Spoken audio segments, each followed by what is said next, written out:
បាទសួស្តីបងប្អូនទាំងអស់គ្នាតោះដោយសារតែថ្ងៃនេះអត់ដឹងថាជាអីណាដោយសារចាប់ដើមមកវីដេអូទៅបងអីចឹង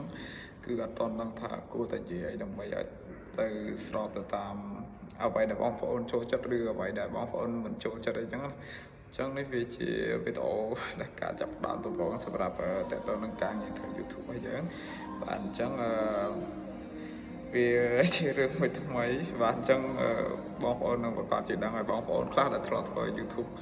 ដោយខ្ញុំដំបូងអញ្ចឹងគឺចាប់ផ្ដើមមានអារម្មណ៍ថាតើយើងគួរតែនិយាយតាក់ទងនឹងអីឲ្យបានច្រើនថាពិតយើងមាន content របស់យើងគឺច្បាស់លាស់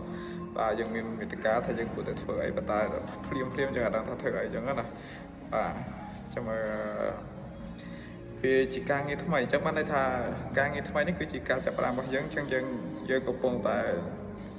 ចាប់ដើមដំបូងយើងអត់តដឹងថាអីជាចំណុចខ្វះខាតហើយអីមួយវិញទៀតជាចំណុចដែលតាក់ទាញចិត្តមកបងប្អូនដែលកំពុងតែតាមដានក្នុងវីដេអូអញ្ចឹងទៅយើងអត់ដឹងព្រាមទេបាទអញ្ចឹងពីការវិវត្តរបស់យើងពីមួយថ្ងៃទៅមួយថ្ងៃយើងនឹងព្យាយាមបង្កើត content ទៅតនឹងវីដេអូហើយ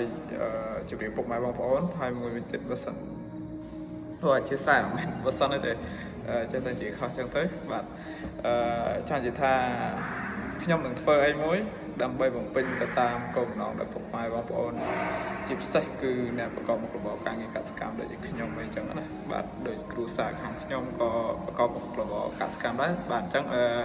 តើតើនឹងវីដេអូរបស់យើងនេះគឺយើងចង់និយាយតើតើទៅនឹងអ្វីដែលជាការងារកសិកម្មបាទជាពិសេសគឺតើតើទៅលើការប្រើប្រាស់ថ្នាំជីទៅលើដំណាំទៅទាំងដំណាំស្រូវដំណាំចង្កានឹងដំណាំអីផ្សេងៗនៅក្នុងប្រទេសកម្ពុជារបស់យើងទៅបាទអញ្ចឹងបងប្អូនអាចពិភាក្សាមួយខ្ញុំបានឬក៏ចង់សួរនាំតើតើនឹងវិធីសាស្ត្រនៃការដាំដុះឬក៏វិធីសាស្ត្រនៃការប្រើប្រាស់ថ្នាំឬក៏វិធីសាស្ត្រថាធ្វើយ៉ាងណាដើម្បីឲ្យដំណាំរបស់យើងបានកើតផលអីចឹងទៅបាទហើយនៅក្នុងវីដេអូរបស់ខ្ញុំទាំងអស់នោះគឺខ្ញុំនឹងមានធ្វើជា content តើតើនឹងកសិកម្មរបស់យើងមានដូចជាការដាំដុះការជ្រើសរើសពូជរុក្ខជាតិពូជដំណាំវិធីសាស្ត្រការប្រើប្រាស់ថ្នាំមានថ្នាំស្មាថ្នាំសត្វល្អិតថ្នាំទៅអញ្ចឹងទៅបាទអញ្ចឹងគឺខ្ញុំចង់ចែករំលែកកន្លែងហ្នឹងដើម្បីជូនពុកម៉ែបងប្អូនដែលអ្នកខ្លះមានដីហើយថាយើងអត់ដឹងថាគួរតែដាំដុះអីគេអញ្ចឹងណាដូចខ្ញុំដូចគ្នាបាទពីមុននេះយើងប្រឡូកជាមួយការងារកសិកម្មដំបូងយើងមានដីតែអត់ដឹងថាដាំដុះអីគេហើយមួយវិញទៀតយើងនឹងមានអ្វីដែលថ្មីទាក់ទងនឹងតើដាំដំណាំអីដែលមានតម្លៃដំណាំអីដែលមានទីផ្សារអញ្ចឹងកន្លែងហ្នឹងគឺខ្ញុំចង់និយាយថាខ្ញុំនៅពេលដែលខ្ញុំប្រឡូកជាមួយការងារកសិកម្មនៅពេលដែលខ្ញុំចាប់ផ្ដើមដាក់ចិត្តធ្វើវីដេអូដើម្បីចែករំលែកទាក់ទងនឹងកសិកម្មយើងខ្ញុំនឹងរកអីដែលថ្មីដើម្បីចែករំលែកជូនពុកម៉ែបងប្អូនបាទអញ្ចឹងគឺចង់បានន័យថាយើងធ្វើការសិក្សាស្រាវជ្រាវទាក់ទងនឹងបណ្ដាញសង្គមឲ្យបានច្រើនហើយសិក្សាទៅលើព័ត៌មានអាប់ដេតថាតើដំណាំអីនឹង